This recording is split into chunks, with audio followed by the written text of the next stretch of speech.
Assalamualaikum warahmatullahi wabarakatuh. Perkenalkan, nama saya Yulianti, NPM 216910251 dari kelas 1C, Prodi Pendidikan Guru Sekolah Dasar.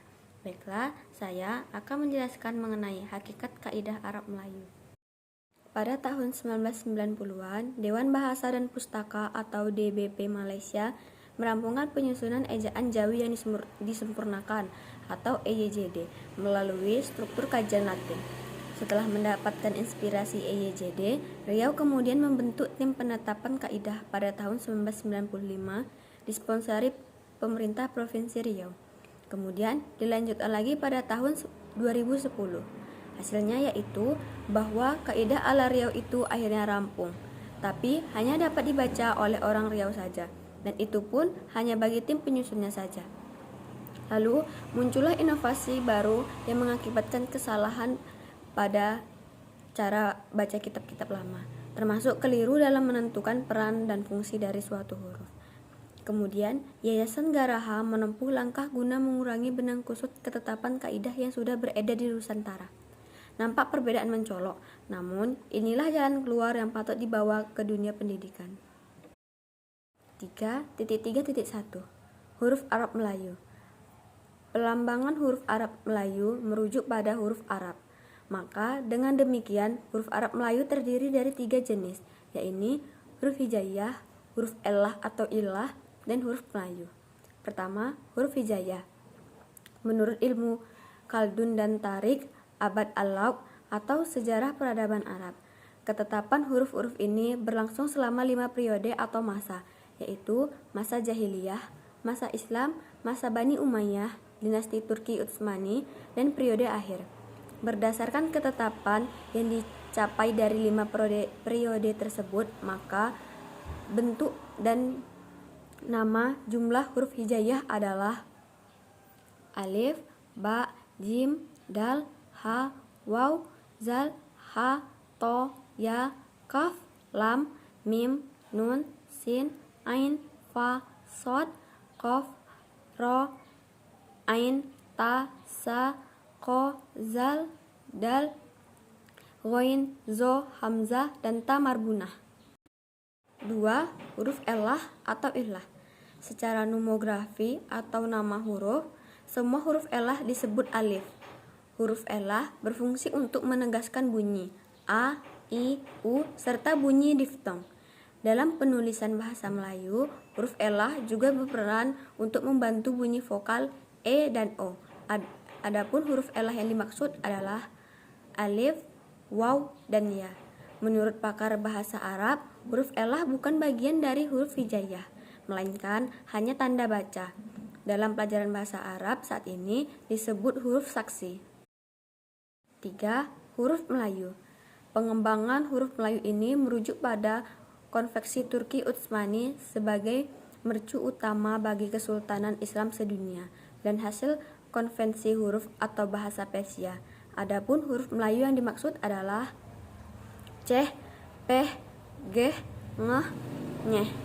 3.3.2 Ketetapan huruf kaf dan geh. Penetapan kaidah Arab Melayu pada abad ke-19 Masehi oleh Raja Ali Haji. Beberapa ketetapan yang dicapai itu antara lain: yang pertama, perbedaan bentuk rumah huruf fa dan qaf. Kedua, pembedaan bentuk rumah huruf ba, ta, dan sa dengan huruf nun. Dan yang ketiga, penetapan bentuk huruf rumah qaf. Berikut ini suatu ketentuan aneh yang beredar di Riau. Misalnya huruf K yang benar, namun jika huruf K ditulis memang berbeda dengan penulisan huruf K yang benar. Begitu juga dengan huruf G. Penulisan huruf G berbeda dengan huruf G yang benar. Namun, itulah suatu ketentuan aneh yang beredar di Riau selama ini. Bentuk huruf kaf sudah baku dan akan berubah bentuk bila menggunakan font atau jenis huruf yang berbeda pula pada bagian berikut ini. Terdapat 4 jenis huruf yang menampilkan 2 bentuk kaf, yaitu huruf kaf Sulusi, Natski, Farisi, dan Kufi. Maka apabila huruf G menggunakan batang huruf kaf, seharusnya bagaimanapun bentuk dan sifat kaf, sepatutnya huruf G juga demikian, seperti pada tabel di atas ini. 3.3.3 Reposisi fungsi dan kedudukan hamzah. Menurut Kamus Besar Bahasa Indonesia, hamzah adalah huruf yang melambangkan bunyi hambat glotal atau bercelah.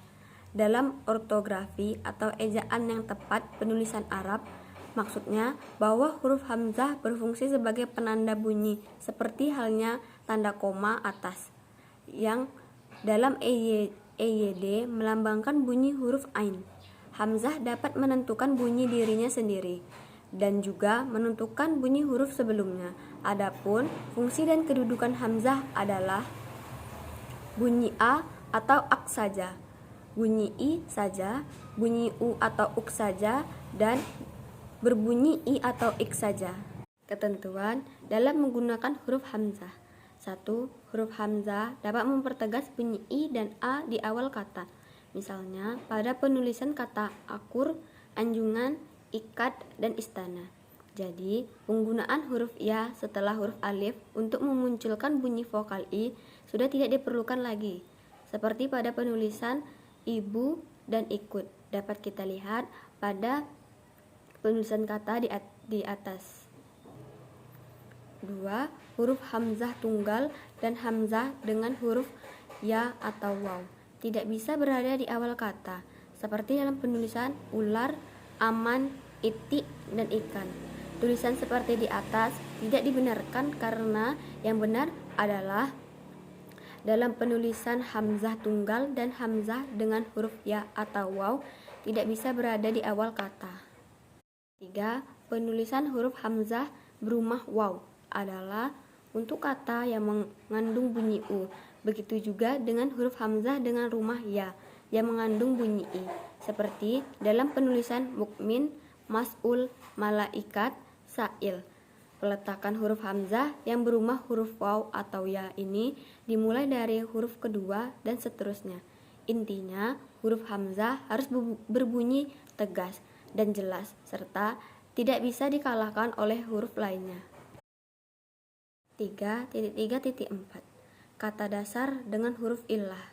Kata yang mengandung bunyi dasar huruf illah atau waw dan ya dibagi menjadi dua bentuk. Yang pertama bentuk biasa dan yang kedua bentuk diftong. Yang pertama bentuk biasa merupakan bentuk kata yang menggunakan huruf waw atau ya sebagai bunyi kata, terutama yang berbunyi a. Contohnya pada penulisan kata Jawa, tawa, kawan, cawan, bawah, dan sebagainya. Dan pengecualian untuk berbagai kata serapan dari bahasa Arab seperti walimah, wasiat, wasit, wahyu, wawas, dan witir. 2. Bunyi diftong atau lunak. Dalam ilmu tajwid disebut layin, yaitu bunyi kata yang dilembutkan. Cara penulisannya adalah dengan membuang satu illah, waw atau ya apabila bertemu dengan huruf yang sama pada suku kata yang berbeda dalam kata yang sama, yaitu contohnya pada bunyi i bertemu dengan huruf a, bunyi u bertemu dengan huruf a, huruf i bertemu dengan u, bunyi u bertemu dengan i, bunyi a bertemu dengan i, dan bunyi a bertemu dengan u. Dapat kita lihat contoh penulisannya pada tabel di atas. Perlu ditegaskan bahwa huruf ya selain mengandung bunyi y juga mewakili bunyi i, seperti halnya huruf waw. Selain mewakili huruf w juga mengandung bunyi u. Pengecualian dalam penulisan huruf diftong disebabkan oleh dua hal, yaitu mengikuti pola naskah lama seperti dalam penulisan walau, kalau, tahu, bau, dan mau. Kedua, kata serapan dari bahasa Arab seperti jauhar, kaul, kaum, maut, aib, dan bait. Contoh kata bunyi diftong dapat kita lihat pada penulisan kata lau, lain, kain, kais, balai, laut, aula, dan sebagainya. 3.5 Kata dasar dengan bunyi akhir k. penulisan kata yang berbunyi akhir K cenderung ditulis dengan huruf Qaf baik di naskah lama tapi tidak semua kata maupun dalam terbit terbaru. Contohnya pada penulisan batik, pica, laut, bapak, anak, dan tidak. Namun dalam bahasanya tidak pernah dikaji hal apa yang menyebabkan penggunaan huruf Qaf untuk melambangkan kata yang berakhiran huruf K, sementara huruf Qaf seperti contoh pada penulisan kata praktek, kritik, politik, kunik, optik, dan apotik. Kajian melalui analisis dan perbandingan dari pakem ketetapan-ketetapan yang telah ada. Yang pertama, ulasan dari Raja Ali Haji. Raja Ali Haji menyusun Bustan al-Katbin dan Kitab Pengetahuan Bahasa. Konsep yang dinukilkan adalah bahwa bahasa bermula dari lisan, kemudian merambah kepada tulisan, hendaknya mengikuti bunyi lisan yang disesuaikan dengan peran dan guna huruf. Dalam mencontohkan kata-kata, terutama kata-kata yang berakhiran K, beliau menggunakan huruf hamzah seperti pada contoh penulisan dalam kalimat batuk, picak, lauk, bapak, anak, dan patik. 2. Transliterasi von der Waal. Berdasarkan analisis Raja Ali Haji, von der Waal menyunting kata-kata mana yang patut dimasukkan ke dalam Kamus Melayu Nederland yang sedang dia susun. Kamus yang menjadi cikal bakal Kamus Besar Bahasa Indonesia ini ditulis dengan huruf Latin, mengikuti ejaan Belanda. Contohnya pada penulisan sajang, bajang, jakin, pajah, sajor, raju, jepat, dan yang lainnya. 3. Analisis berdasarkan awalan dan akhiran. Dapat kita lihat cara penulisannya pada tabel di atas. Misalnya, apabila kata berakhiran huruf K ditulis dengan menggunakan hamzah, hasilnya pendidikan, pemasukan, peletakan. Kedua, apabila kata berakhiran huruf K ditulis menggunakan Qaf, hasilnya pendidikan, pemasukan, peletakon. Yang terakhir, apabila kata berakhiran K ditulis menggunakan Qaf, hasilnya pendidikan, pemasukan, dan peletakan. Berdasarkan ketiga pertimbangan di atas, maka ditetapkan huruf Qaf sebagai perlambang kata dasar yang berbunyi akhir K dengan tujuan: yang pertama, agar mudah dipelajari oleh siswa. Yang kedua, dapat mengidentifikasi pola ejaan lama. Dan yang ketiga, tidak bertentangan dengan pelajaran membaca Al-Quran atau bahasa Arab, serta selaur dengan pelajaran bahasa Indonesia. 3.3.6 Siapa pembuat hukum Darlung? Hukum Darlung alias keistimewaan yang dimiliki oleh huruf dal, ra, lam, waw, dan ngeh dinyatakan bahwa apabila sebuah kata bersuku kata dia berbunyi aa yang mengandung salah satu dari hukum Darlung pada suku kata kedua, maka suku kata kedua diberi saksi hukum alif. Contohnya pada penulisan huruf lada, bara, jala, tawa, dan nganga. Namun apabila kata-kata ini bertemu dengan awalan, akhiran, atau imbuhan, strukturnya akan berubah menjadi berlada, membara, menjala, tertawa, dan menganga. Alasannya bahwa kata-kata di atas sudah lebih dari 2 suku kata dan tidak lagi mengikuti ketentuan hukum Darlung. Kajian lebih dalam. Yang pertama, menurut kaidah Arab, tidak ada keistimewaan yang dimiliki oleh huruf dal, ra, lam karena ketiganya adalah huruf hijaiyah dan tidak ada keharusan untuk menambahkan alif sesudahnya. Contohnya pada penulisan manjadda wajadda, siapa yang bersungguh-sungguh pasti akan mendapat. Huruf dal dalam kata jadda tidak ditopang alif. 2. Keistimewaan hanya pada huruf waw karena masuk dalam huruf illah. dan huruf ilah yang lain atau huruf ya juga mendapat perlakuan istimewa sebagaimana huruf waw. Contohnya pada penulisan gaya, jaya, tawa, dan bawa yang ketika diberi awalan cara penulisannya tetap tidak berubah. Misalnya pada kata bergaya, berjaya, tertawa, dan membawa. 3. Akan halnya huruf ngeh adalah huruf Melayu yang mengikuti bentuk rumah huruf ain.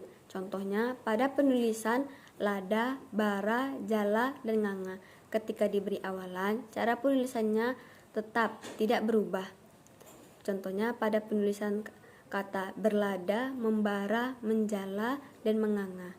Ketiga, analisis mengenai darlung ini seharusnya cukup untuk menjawab sanggahan kaidah aneh yang entah diciptakan oleh siapa.